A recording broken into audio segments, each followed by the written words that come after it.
अब हम operation epic fury में 1 महीने से ज्यादा आगे बढ़ चुके हैं और ईरान की सेना पर भारी बमबारी की गई है, लेकिन देश की सरकार अभी भी लड़ाई से बाहर नहीं हुई है। और अब हम उस मुकाम पर पहुंच रहे हैं जहां ये सवाल उठना लाजिमी है कि इसका नतीजा आखिर क्या होगा।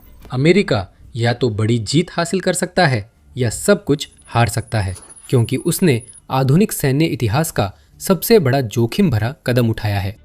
पूरी सफलता या पूरी विफलता, इनमें से क्या होगा? हम दोनों पहलुओं की जांच करेंगे और बताएंगे कि ऑपरेशन एपिक फ्यूरी के बाद जो होगा वो आपकी सोच से कहीं बदतर हो सकता है।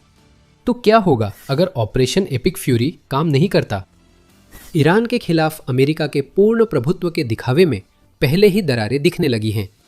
गलत मत समझिए, अमेरिका अब भी सबसे ज्यादा तबाही मचा रहा है, लेकिन समस्याएं उभर रही है।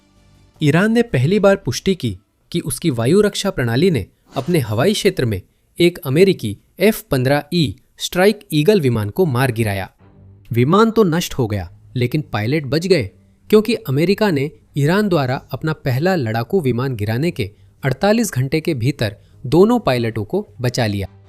शायद सबसे बड़ी कमजोरी डोनाल्ड ट्रंप ने दिखाई, जिन्होंने 5 अप्रैल को ट्रुथ सोशल पर ईरान सरकार के खिलाफ गाली गलौज की। मंगलवार ईरान में पावर प्लांट और पुलों पर हमलों का दिन होगा, दोनों एक ही दिन में।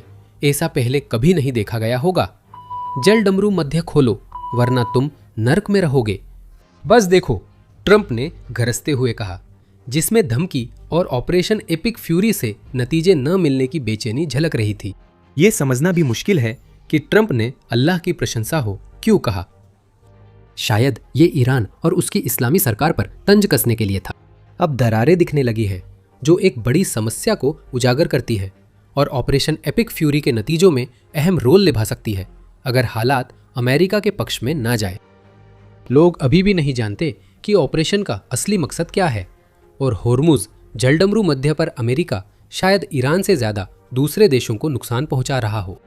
हम उस जलडमरू मध्य पर बाद में बात करेंगे, पर जीत की शर्तों की समस्या अमेरिका के ईरान ऑपरेशन शुरू होने से ही है। ट्रंप प्रशासन ने जीत की कोई स्पष्ट शर्त घोषित नहीं की, कोई सूची भी नहीं है, कुछ भी ऐसा नहीं है जो स्पष्ट रूप से बताए कि इस ऑपरेशन का उद्देश्य क्या है। और यही तुरंत एक ऐसी समस्या पैदा कर देता है जो अमेरिका को लंबे संघर्ष की खाई में ले जा सकती है। लेकिन दुनिया की सारी हवाई ताकत भी इसमें जीत दिलाने में मदद नहीं करेगी। 26 मार्च की एक रिपोर्ट में टाइम्स ने कई अमेरिकी सेनेटरों और प्रतिनिधियों से बात की, जिनमें कई ने कहा कि अगर जीत की शर्तें स्पष्ट ना हो तो जीत संभव नहीं है।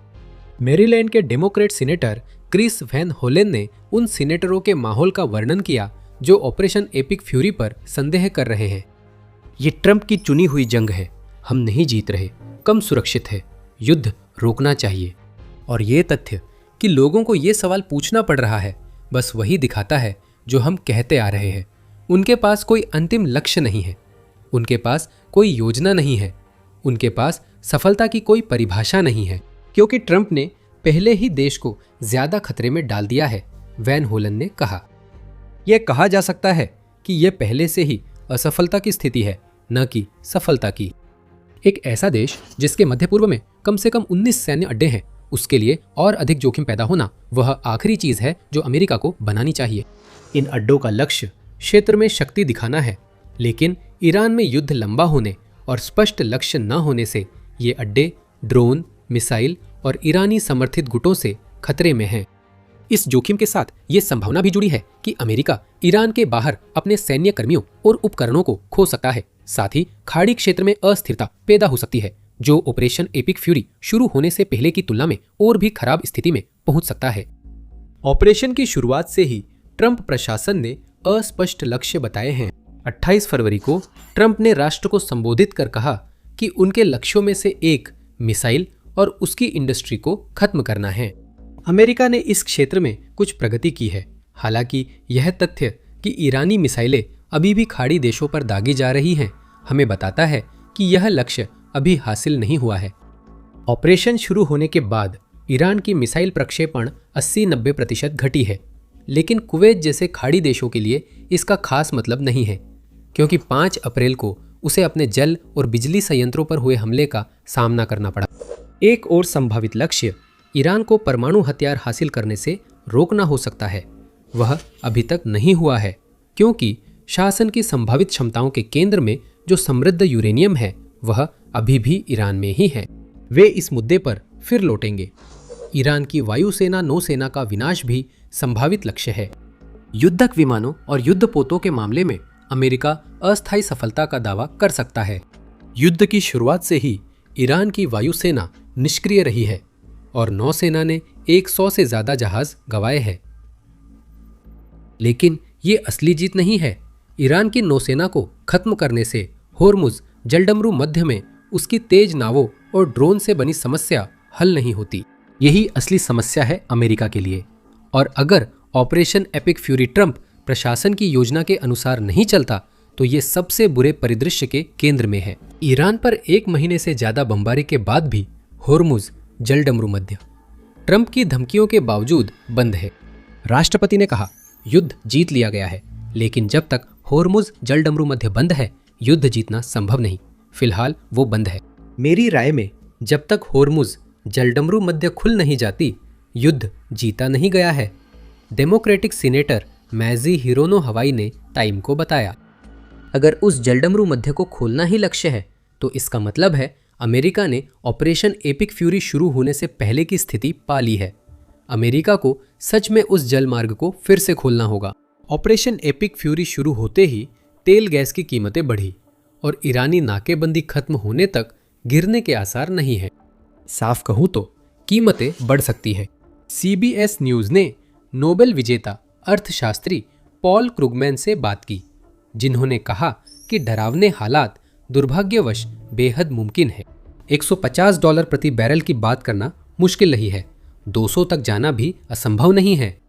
दूसरा आंकड़ा लगभग दोगुना होगा जो हम अभी देख रहे हैं, ऐसे समय में जब तेल और गैस की कीमतें उतनी ही ऊंची हैं जितनी 2022 में कोविड-19 महामारी के दौरान थी, जब सप्लाई चेन की समस्याएं बहुत ज्यादा थीं।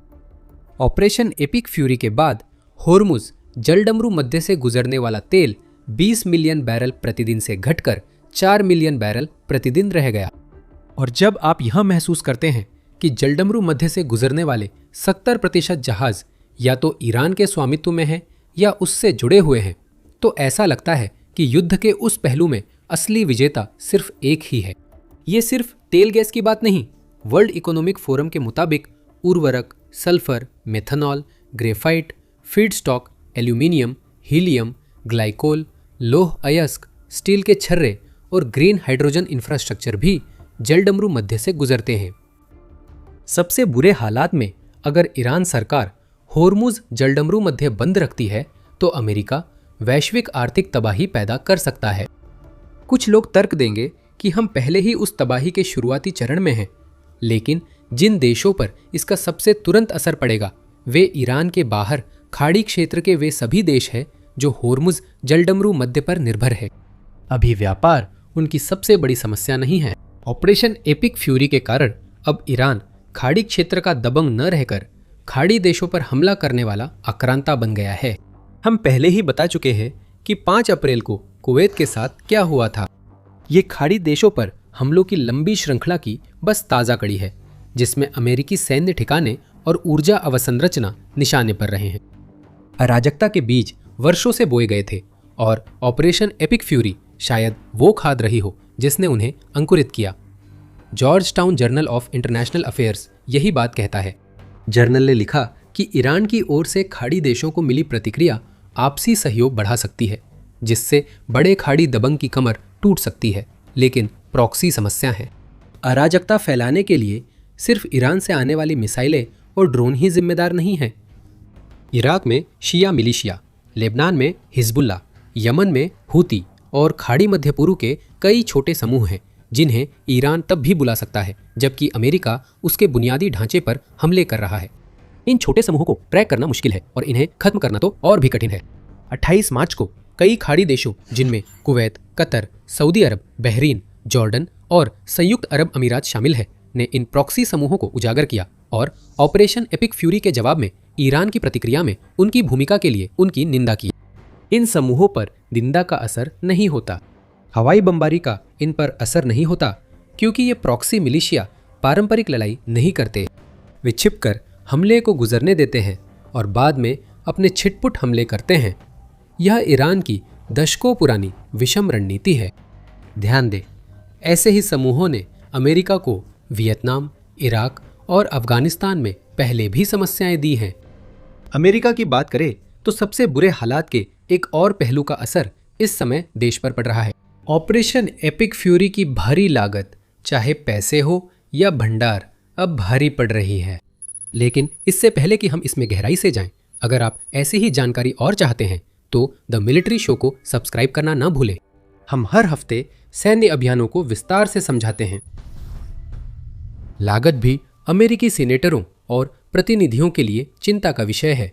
जैसा कि केंटकी के रिपब्लिकन प्रतिनिधि जेम्स कोमर ने कहा, मैं विदेश नीति विशेषज्ञ नहीं हूं। मुझे इस बात में ज्यादा दिलचस्पी होगी कि पैसा कहां खर्च किया जा रहा है।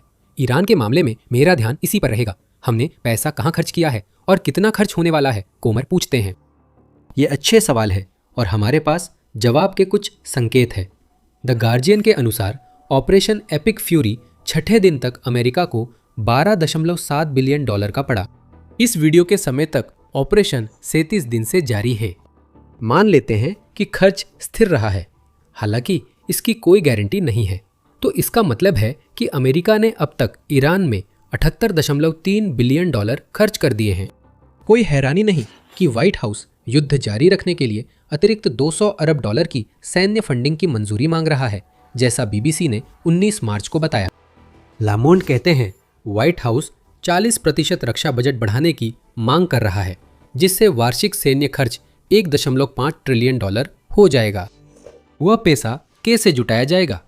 ट्रंप प्रशासन का कहना है कि वोक हथियार की तरह इस्तेमाल किए जाने वाले और फिजूल खर्च कार्यक्रमों को कम या खत्म करके और राज्य व स्थानीय जिम्मेदारियों को उनके संबंधित सरकारों को लौटाकर यह पैसा जुटाया जाएगा। इससे अमेरिकी सेना के पास खर्च करने के लिए लगभग $73 अरब बचेंगे। हालांकि यह भी व्हाइट हाउस द्वारा मांगे गए शुरुआती $200 अरब को पूरा करने के लिए पर्याप्त नहीं है। 40% रक्षा बजट बढ़ोतरी की तो बात ही छोड़िए, स्टॉक पाइल की समस्याएं भी जोड़े, क्योंकि ऑपरेशन एपिक फ्यूरी के 16वें दिन तक अमेरिका ने 11,294 हथियार खर्च किए, जिससे बड़ी समस्या सामने आ रही है। यह युद्ध अमेरिका को उसकी असली कीमत से कहीं ज्यादा महंगा पड़ सकता है। ये अमेरिका के लिए बुरा अंत है। ऑपरेशन एपिक फ्यूरी का कोई स्पष्ट लक्ष्य नहीं था और बताए गए लक्ष्य भी पूरे नहीं हुए। खाड़ी क्षेत्र अराजकता में डूब जाता है। ईरान होर्मुज जलडमरू मध्य नियंत्रित करता है और उसे कभी भी ब्लॉक कर सकता है। और अमेरिका ने दर्जनों नहीं तो सैकड़ों अरब डॉलर खर्च कर दिए होंगे। साथ ही अपने भंडार को खत्म करके खुद को कमजोर भी कर लिया होगा, जिन्हें फिर से भरने में सालों लग जाएंगे। ये परिणाम है और यही अमेरिका को मिलता अगर ये जोखिम भरा ऑपरेशन सफल ना होता। लेकिन अगर अमेरिका इसे हासिल करने में सफल हो जाता है तो क्या होगा? कुछ तो होगा। ऑपरेशन एपिक फ्यूरी शुरू होने के बाद से उठे लक्ष्य निर्धारण के सवाल को ध्यान में रखे तो असली जीत आखिर दिखेगी कैसी? शायद हम ये कहना शुरू कर सकते हैं कि अगर ईरान पर नियंत्रण रखने वाला शासन बदलकर ऐसा हो जाए जो अमेरिका के प्रति अधिक मित्रवत हो और ईरान की जनता के लिए कम दमनकारी हो, तो ये ऑपरेशन सफल रहा। कई नेताओं ने टाइम्स से इसे अच्छी जीत बताया, जिसमें टेक्सास के रिपब्लिकन सीनेटर टेड क्रूज भी थे। उन्होंने कहा कि शासन का पतन और ईरान का उन कट्टरपंथियों के बिना चलना जो अमेरिकियों की हत्या चाहते हैं, अमेरिका के लिए सबसे अच्छा होगा। अल्बामा के रिपब्लिकन सीनेटर टॉमी टर्बरविल ने कहा कि सही शासन परिवर्तन लाकर देश को तानाशाह के बजाय उसके लोगों को वापस देकर उन्हें लोकतंत्र देना चाहिए। अमेरिका और इजराइल ने ऑपरेशन एपिक फ्यूरी और रोरिंग लोयन की शुरुआत में इस मोर्चे पर अच्छी प्रगति की थी। संघर्ष के पहले दिन खबर आई कि ईरान के सर्वोच्च नेता अली खोमैनी और शासन के अन्य प्रमुख सदस्यों को भूमिगत रहते खत्म कर दिया गया। आप सोच सकते हैं कि इससे नेतृत्व परिवर्तन के लिए मंच तैयार हो सकता था। ट्रंप ने 5 मार्च को कहा था कि वे ईरान के नए नेता चयन में शामिल होना चाहते हैं, लेकिन उनकी मांग अनदेखी कर दी गई।